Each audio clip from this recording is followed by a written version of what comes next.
Somewhere my kids picked up hand motions for the Ten Commandments. Maybe some of you know them as well. And they're kind of clever, actually. Like number 2 is you shall not make a carved image and bow down to it. Or number 5 is honor your father and mother. So when we come to number 8, I remember that number 8 is you shall not steal, because I remember that it's like you're in prison and you're behind the prison bars. I don't have any cute stories for you about how I shoplifted something when I was a child, or one of my kids walked away with something that they weren't supposed to take. I am a sucker for a good heist movie, though. Ocean's 11, or The Italian Job, or The Thomas Crown Affair. Always rooting for the clever criminal to get away with his daring plan. What's wrong with that, though? Have you thought about that? Why is stealing wrong? Why does God care that we should not steal? What is stealing? Stealing is taking something that doesn't belong to us. It's taking what we haven't worked for, what we don't deserve. 1 Thessalonians 3:10 says, "If anyone is not willing to work, let him not eat. For we hear that some among you walk in idleness, not busy at work, but busybodies." We're image bearers, Genesis tells us, image bearers of God. And God is infinitely rich, but not because he has taken from anyone else. Not because he has taken what he doesn't deserve. He's infinitely rich because he creates, he owns, and then he shares. When we steal, we scar that image. His image bearers are supposed to earn through honest, hard work and then share what we have earned.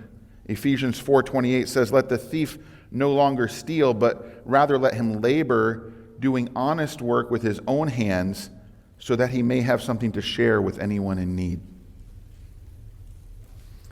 Stealing is lazy. It also robs God. Think about that. It robs God by taking what he has given someone else to steward. Everything that we have is from him. So when we steal, we're taking something that has been stewarded with another. You've probably heard the first 4 commandments are summed up. You shall not love the Lord your God with all your heart, soul, mind, and strength.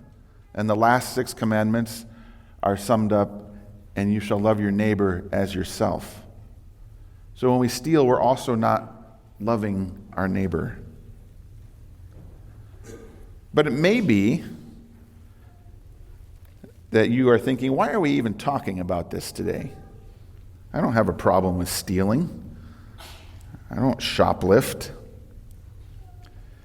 Well, question 142 and its answer in the Westminster Catechism captures well the many and subtle ways that we may break the 8th commandment today. It asks, what are the sins forbidden in the 8th commandment?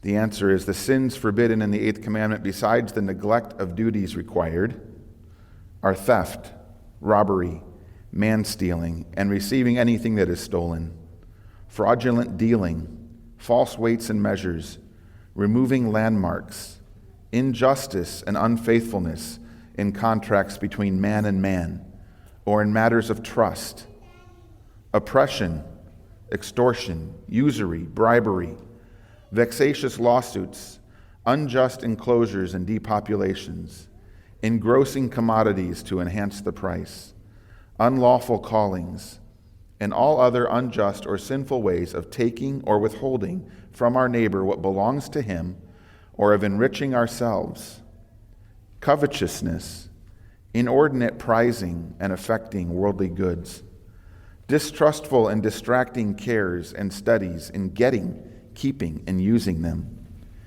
envying at the prosperity of others, as likewise idleness, prodigality, wasteful gaming, and all other ways whereby we do unduly prejudice our own outward estate, and defrauding ourselves of the due use and comfort of that estate which God has given us.